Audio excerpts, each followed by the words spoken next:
Salut à toutes et à tous et bienvenue dans ce nouveau tutoriel dédié à Photoshop. Aujourd'hui on va créer un petit montage. On va venir utiliser une photo d'un fruit, on va venir utiliser une photo d'une tasse à café et on va venir fusionner les deux pour faire que notre tasse à café devienne un fruit et qu'il ait cette forme. Ce tutoriel vous permettra de prendre en main les différents outils du logiciel, les outils de retouche, de sélection, de correction et bien d'autres choses encore. C'est quelque chose que je trouvais assez intéressant et je trouvais que c'était un assez bon cas pratique, c'est pour ça que je voulais vous le proposer. Si jamais ça vous plaît, n'hésitez pas à me le dire dans les commentaires, je pourrais proposer d'autres types de projets dans le même genre, en quelques vidéos, voire même des programmations un petit peu plus longues si vous voulez qu'on fasse du vrai photomontage. Si jamais la vidéo vous plaît, un like, un partage, un abonnement, ça permet à la chaîne de se développer et à moi de vous proposer de nouveaux contenus. Donc n'hésitez pas. Et puis pour ma part, je n'ai plus qu'à vous dire à tout de suite pour d'autres tutoriels. Pour ce petit tutoriel, aujourd'hui je vous propose un petit exercice de photomontage. On va venir réaliser, tout simplement à partir de cette tasse, une tasse en fruits, avec deux photos. Une photo ici de tranche, et une photo ici de notre fruit de base. On va commencer par venir sélectionner l'orange. Donc pour ça, je prends mon outil de sélection rapide, et je vais faire un CTRL-C. Je reviens ensuite sur ma tasse, et ici je vais venir faire sélectionner un sujet, qui va me permettre de sélectionner rapidement la tasse. Je vais appuyer sur Alt avec mon outil de sélection rapide, tout simplement pour désélectionner ce qui ne m'intéresse pas, entendre par là la soucoupe. Donc là, je vais assez vite, je la supprime de ma sélection. Je vais pouvoir venir retravailler un petit peu tout ça pour être sûr d'avoir tous les éléments manquants. Et on va également venir supprimer l'intérieur, parce qu'on ne veut pas de lance. Une fois que cela est fait, je vais venir faire un CTRL-J. Comme ça, j'aurai ma tasse à part pour pouvoir retravailler par-dessus. Et je vais faire un CTRL-V pour coller mon orange. Cette orange, elle va nous servir de référence pour venir placer tous les éléments. Donc on va déjà venir par l'agrandir un petit peu. Donc vous avez le CTRL-T pour ça. J'avais choisi cette photo parce qu'on avait pas mal de textures, c'est plutôt intéressant. On va faire en CTRL-T, clic droit, et vous avez déformation. Et déformation, ça va vous permettre, tout simplement, vous le voyez, de pouvoir venir ici, agrandir le tout et surtout de venir donner un petit peu de travail de texture et que ça suive l'arrondi de notre tasse. Je vais dupliquer avec un CTRL-J pour en faire une deuxième et on va venir l'inverser. De cette façon, on aura, alors d'ailleurs on ne va pas trop l'inverser d'ailleurs, on va juste venir faire un CTRL-T, de nouveau déformation et on va venir adapter pour avoir également ici notre petit effet donc de fusion de nos éléments. On va en faire un troisième, ici avec un CTRL-J de nouveau. On va pouvoir cacher les deux autres. L'idée étant que cette fois, on va essayer de suivre le pourtour de notre tasse à cet endroit.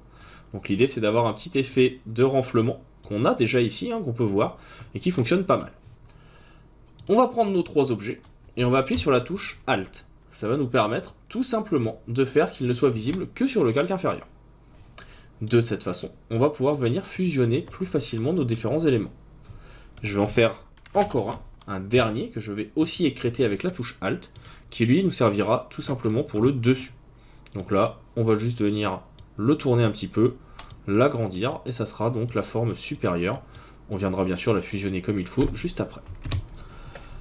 On va mettre sur chacun de nos éléments au-dessus de notre calque 2, que je vais appeler base, un masque de fusion. Le masque de fusion, c'est le petit cercle qui est dans un rectangle qui ressemble au drapeau du Japon. On va venir aussi prendre un pinceau avec une dureté à 0 et l'épaisseur, on verra après. Donc là, pour l'instant, je vais mettre un masque de fusion à chaque fois. L'avantage, c'est que cette utilité va permettre de venir tout simplement, vous le voyez ici, alors je vais venir réduire un peu la taille de mon élément, ça va permettre de venir donc fusionner tout simplement nos différentes parties d'orange. On va se mettre sur la suivante. Alors je vais changer, je vais prendre celui-ci pour avoir une fusion un peu plus douce. Et donc là, vous voyez que ça permet aussi de pouvoir fusionner le tout. Et on va faire la même chose sur la dernière pour avoir une fusion qui soit un peu plus qualitative. Alors on va faire attention à ne pas aller trop loin. Là, on voit que sinon, il va nous manquer des infos. Ce que vous faites, c'est que vous venez enlever le cadenas entre le masque de fusion et votre orange et vous cliquez sur le calque d'image. On fait ensuite clic droit, déformation. Et on va pouvoir venir adapter le tout, ou même venir déplacer si jamais on a trop effacé. Alors attention, comme là on a justement un petit peu trop effacé, on peut revenir avec le pinceau et avec du blanc, et on va revenir rendre visible un peu tout ça. Donc là, on a notre début qui se met en place. On va avoir, si on vient cacher le fond, les sources de lumière qu'on va pouvoir retravailler par la suite. Et on a le début qui se met en place. Ce qu'on va vouloir aussi, c'est notre partie supérieure. Pour ça, je vais tout simplement prendre, avec mon outil de sélection, la petite zone orangée donc, qui est ici. Donc soit vous venez la sélectionner avec votre outil de sélection rapide, ça peut marcher plus ou moins bien, parce qu'on a quand même un bon contraste entre les différents éléments. Là, ça sélectionne un petit peu trop sur le côté, donc je rappuie sur Alt pour venir demander à ce que ça ne soit pas intégré. Et puis, un petit CTRL-C pour copier, et CTRL-V pour coller. On va venir le mettre au-dessus, pour que ça soit donc disponible, tout simplement pour venir faire le dessus de notre café. On peut venir appuyer sur la touche CTRL, qui va nous permettre de venir changer la disposition, et surtout ainsi pouvoir venir adapter, comme vous le voyez, le dessus de la tasse. Ce que l'on peut faire également, ça va être venir cacher les autres éléments pour pouvoir retrouver vraiment la bonne forme et avoir quelque chose qui soit adapté. L'objectif, c'est pas que ça vienne faire l'intégralité de la forme. Vous voyez que je vais laisser un petit débord de chaque côté. Pourquoi? Tout simplement parce que par la suite, ça va nous permettre de retrouver une partie de l'orange ici. Et sur cette partie, on va venir tout simplement peindre un petit peu. Donc je crée un nouveau calque, je prends mon outil de pinceau, et on va venir prendre une référence en appuyant sur Alt. Et donc là, on va en profiter pour venir ajouter un petit peu de texture, et on va venir fusionner le tout. Donc ça prend un peu de temps, mais ça permet d'avoir un effet graphique qui sera beaucoup plus intéressant. De la même façon, je vais venir ici donc effacer petit à petit les bords de notre petit citron. Alors vous pouvez zoomer pour avoir quelque chose d'un peu plus précis. Et ainsi, donc là moi je vais juste remonter un peu la dureté, on va venir donc fusionner les couleurs pour que ça soit un peu plus réaliste. On verra après pour retoucher les ombres, pas d'inquiétude. Donc là, vous voyez qu'on a ici une petite fusion qui se met en place. Ça fonctionne plutôt pas mal. Et on va voir après pour le devant, pour venir rajouter aussi un petit peu de contraste à tout ça. Vous voyez déjà qu'on commence à avoir un petit effet graphique qui peut être plutôt pas mal, plutôt intéressant. On va revenir ici sur notre partie peinture. On va revenir en mettre un petit peu sur la partie donc, qui est devant. Donc là, je viens peindre ici. On verra par la suite comment on peut venir reprendre un peu d'ombre pour assombrir tout ça. Et puis, on peut même également donc directement venir en rajouter devant. Donc, si vous avez une tablette graphique, ça sera bien sûr beaucoup plus précis. Là, je le fais au pinceau à la main, ce qui fait qu'on perd un petit peu en qualité. Mais avec une tablette graphique, ça sera beaucoup plus réaliste, beaucoup plus graphique. Donc, n'hésitez pas. On va venir ici fusionner. J'ai repris un pinceau un peu plus fin, un peu plus doux, pour pouvoir venir donc avoir l'effet. Et on a quelque chose qui va commencer donc à se mettre en place. On va pouvoir également donc reprendre peut-être un petit peu plus de orange ici, ou en tout cas quelque chose qui va correspondre un peu plus à la couleur de notre élément. J'avais mis un peu trop d'éléments sombres, c'est pas forcément adéquat. Nous, ce qu'on veut, c'est quelque chose qui soit justement un peu plus coloré. Et donc, on va adapter ça. Je vérifie. Donc là, on a une couleur sombre, mais ça, on viendra la retravailler par la suite. Je vais venir baisser un petit peu l'opacité. Voilà, vous voyez que c'est ce genre d'exercice, ça change des tutos habituels. On va être sur des couleurs ou des effets qu'on va mettre un peu plus de temps à travailler et qu'on va vouloir justement un peu plus réussi. Donc ça prend du temps et on va faire beaucoup plus d'essais. C'est normal. Maintenant que c'est fait, on va venir commencer à retravailler par-dessus tout ça la colorimétrie. Personnellement, je préfère utiliser ici de la lumière tamisée sur un calque et on va venir appuyer sur D. D, ça va permettre de réinitialiser normalement nos couleurs. Alors là, ne me demandez pas pourquoi il n'a pas voulu. Je pense que c'est parce que j'avais réglé l'opacité avant. Et donc, en appuyant sur D, vous voyez que ça réinitialise et X va permettre d'inverser les couleurs. On va venir agrandir ici. Et moi, ce que je vais faire, c'est juste que je vais me refaire une petite duplication de mon calque, juste pour avoir en fait à quoi ressemblent les ombres de base. Donc on va voir que les ombres sont de ce côté-là. Ici, c'est un peu plus lumineux. Et donc on va retravailler ça de la même façon. On prend le pinceau. Donc là, on a dit que de ce côté-là, ça doit être un peu plus sombre. Donc là, vous voyez que je peux venir assombrir. Et si je viens peindre avec du blanc, au contraire, ça va venir éclaircir. Donc là, ça va me permettre de pouvoir retravailler ça. On voit également qu'on a un côté très très sombre ici, à cet endroit, parce qu'on va avoir tout simplement notre travail de l'ombre qui apparaît. Pour avoir quelque chose qui ne soit pas trop saturé, là on voit quelque chose qui est beaucoup saturé, on peut prendre un gris foncé.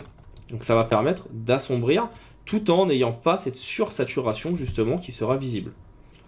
L'autre possibilité, c'est de venir faire un calque qui ne sera pas en mode lumière tamisée, mais de venir baisser un petit peu l'opacité. Et donc là, je vais venir peindre sur une zone qui sera forcément beaucoup plus sombre, l'idée étant ici de pouvoir venir donner un peu de relief.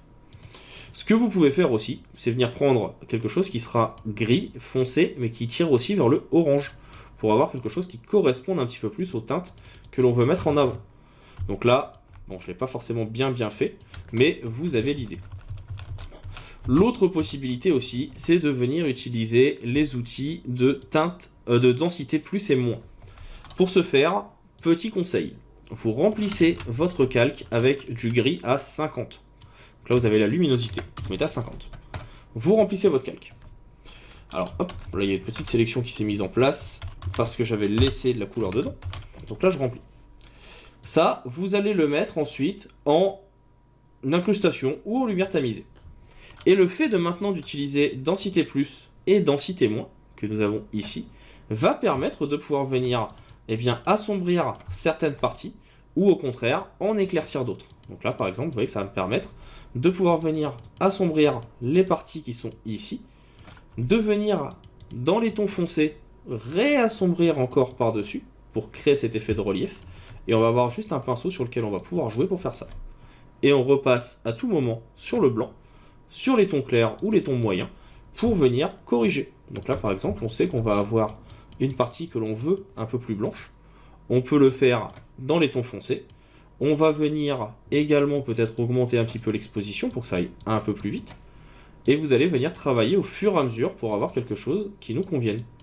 Donc là, nous, ce qu'on veut, c'est que jusqu'à cet endroit-là, ça soit net, ça soit plus jaune, tandis que de l'autre côté, on va vouloir que ce soit un peu plus sombre pour avoir justement un peu de relief. Et on veut que ça soit la même chose ici. Donc là, je viens assombrir.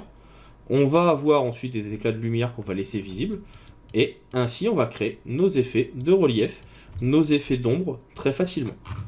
Alors là, ils sont peut-être un petit peu forts, hein, je vais pas vous mentir. Je pense que je vais retravailler ça après. Je vais venir rebaisser un peu, par exemple, l'opacité ici. Et sur cette partie-là, je vais venir remettre un petit peu de blanc. Là, c'est un travail qui va être de longue haleine. Hein. Il va falloir vraiment retravailler tout petit à petit pour avoir quelque chose qui nous convienne.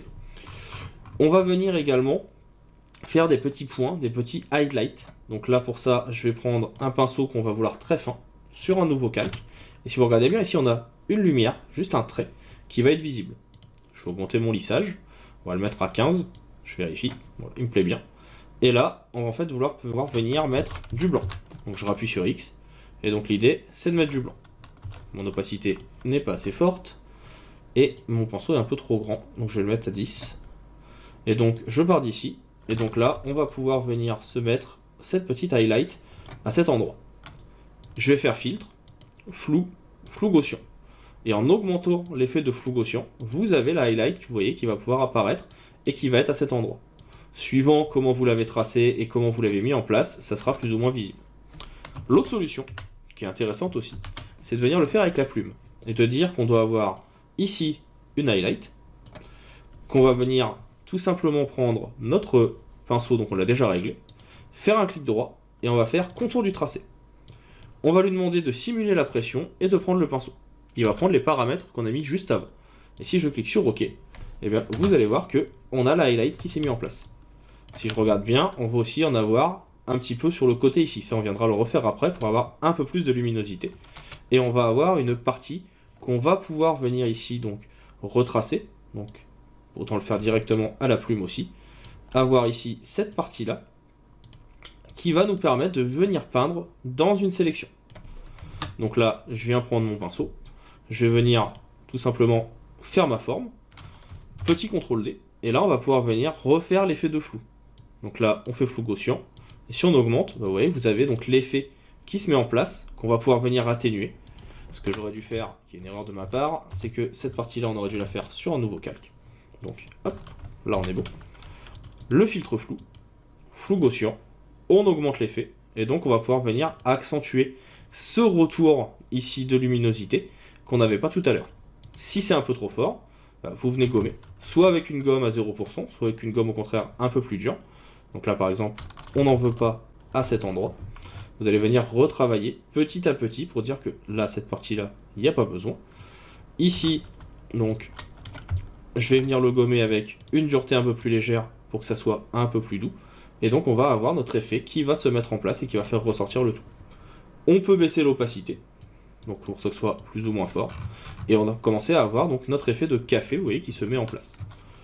Donc, personnellement, là, je suis pas encore forcément content de ce que j'ai fait. Donc, je vais prendre mon temps pour avoir quelque chose qui va me convenir un peu plus. Je vais dans tous les cas refaire un nouveau calque. Vous voyez que ça commence quand même à multiplier les calques un petit à petit, ça prend pas mal de temps. Et là, je vais juste me mettre, vous voyez, très très loin. Je vais mettre le lissage à 0. Et en me mettant très très loin, ça va me permettre de faire ressortir un petit highlight sur le dessus ici. De la même façon, on va pouvoir venir donc faire ressortir l'inverse d'une highlight, un petit côté un peu sombre ici, qui va permettre de donner l'impression qu'on va avoir ce petit effet donc là, à cet endroit de courbure. Vous pouvez aussi prendre une couleur un peu plus rougeâtre, pour donner l'effet qu'on a donc cet effet qui se met en place à cet endroit. De la même façon, ce petit effet, je vais également venir le mettre en bas. Donc là, je vais reprendre une teinte un peu sombre, et vous voyez que je viens l'accentuer ici. A l'inverse, je vais reprendre une teinte un peu plus claire, et ici, je vais venir donc ajouter du blanc en highlight sur le côté. Si vous voulez du blanc pur, ici, je rappuie sur X, et vous voyez que je fais ressortir ici le tout. Donc ça permet de venir donner vraiment l'impression que la lumière vient frapper de ce côté-là. Il faudra faire également la même chose ici, en haut. Mais pour ça, il faudra faire un calque au-dessus. Pourquoi? Parce que c'est caché. Et donc là, je crée mon petit effet de highlight à cet endroit-là aussi. A l'inverse, je vais appuyer ici, donc toujours avec Alt pour reprendre la pipette. Et je vais venir assombrir un petit peu de ce côté-là. On va venir rétrécir le tout. Et l'idée, c'est juste de venir donner un petit effet graphique. Je vais augmenter un peu la dureté. Voilà. Là, ça me plaît bien. Donc, vous voyez qu'on peut rapidement venir se créer ce petit effet. Je peux venir supprimer l'élément qui est là. Je vais mettre tout ce qui touche à mon café dans un même groupe. Donc, je sélectionne tout avec Shift. Je fais un CTRL-G. Et je vais pouvoir créer, par exemple, un calque de réglage. Un calque de niveau qui va me permettre de pouvoir venir modifier l'entièreté de la composition. Pour l'instant, je veux surtout modifier mon café pour avoir quelque chose qui soit un peu plus dans les teintes qui m'intéressent. On va ensuite pouvoir très simplement venir en ajouter d'autres. Par exemple, venir ajouter un autre niveau, mais lui qui sera global, qui va permettre de retoucher la luminosité de la composition pour modifier les contrastes de la photo. Et la dernière petite chose que j'aime assez aussi, que j'utilisais très peu avant et que j'utilise de plus en plus maintenant, c'est correspondance de couleurs, qui va permettre de venir utiliser des luttes.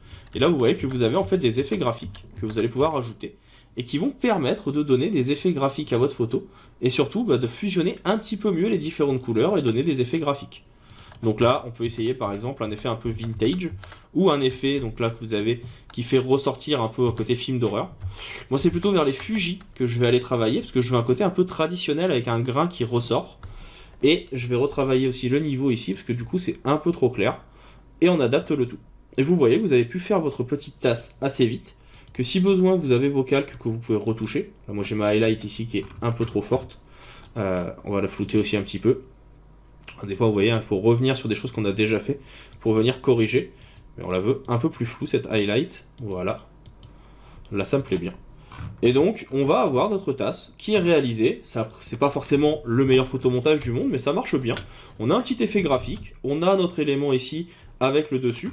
On pourrait retravailler. C'est vrai que je ne l'ai pas vu avant, mais ça reste intéressant aussi.